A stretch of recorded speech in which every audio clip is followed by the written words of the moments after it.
ये प्रॉब्लम बहुत ही इंटरेस्टिंग है। अगर इसे ध्यान से देखेंगे तो ये एक प्रॉब्लम है जो कि ट्रेस ऑफ अ मैट्रिक्स पे डिपेंड कर रहा है। लेकिन ये जो ट्रेस ऑफ मैट्रिक्स पे डायरेक्ट डिपेंड करने वाला ऐसा कोई फार्मूला नहीं मालूम है, नहीं होता है।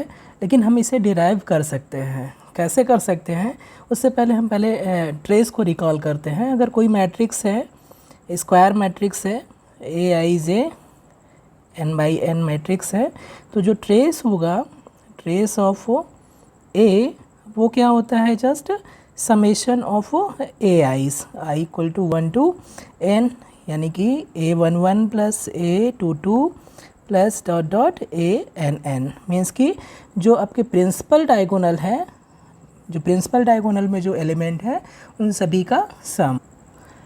ट्रेस की कुछ इम्पॉर्टेंट प्रॉपर्टी होती हैं, लाइक कि अगर हम कुछ मेंशन करें कि trace of identity matrix of n by n, ये क्या होगा? n होगा।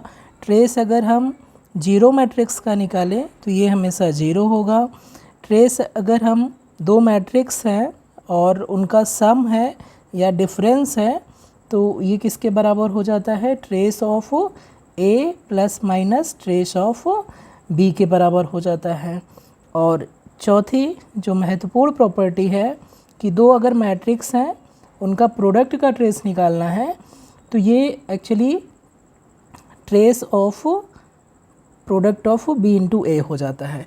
चाहे ए इंटू बी का आप ट्रेस निकालो, चाहे बी इंटू ए का ट्रेस निकालो, दोनों की वैल्यू सेम ही आएगी। ठीक है, तो ये जो चार प्रॉपर्टी है बहुत ही यूज़फुल है। ठीक है, और ये जो फोर्थ प्रॉपर्टी है, इसी का यूज़ करके हम इस क्वेश्चन को सॉल्व करेंगे।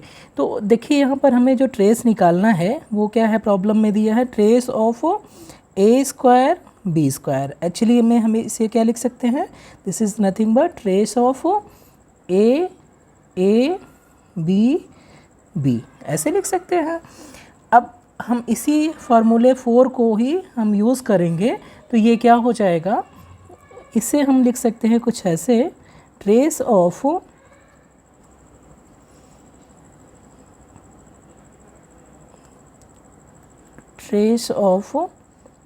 ए बी और ये बी। ये जो मैट्रिक्स लिखा है उसमें फर्स्ट थ्री मैट्रिक्स को प्रोडक्ट करके एक मैट्रिक्स हमने बना लिया और लास्ट में बी को हमने ड्रॉप कर दिया। तो बाय फोर्थ फार्मूला ये क्या हो जाएगा?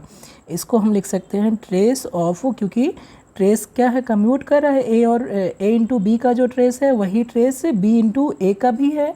तो ट्रेस ऑफ दिस मैट्रिक्स, अगर इसको हम एक्स नाम दे दें और ये y है, तो ये किसके बराबर हो जाएगा? y, trace of y into x के बराबर। और ये क्या है? ट्रेस ऑफ b, और इधर आ जाएगा a b के बराबर हो जाएगा।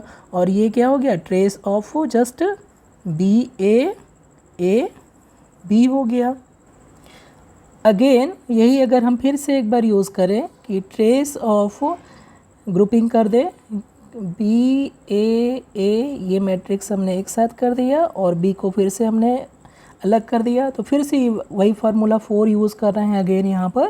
तो ये क्या हो जाएगा? अगर हम इसको यहाँ पर x मान ले, ये y मान ले, तो ये किसके बराबर हो जाएगा? जस्ट ट्रेस ऑफ ये एक्स वाई हो जाएगा। और ये किसके बराबर हो जाएगा? ट्रेस ऑफ वाई एक्स के। अब y क्या है?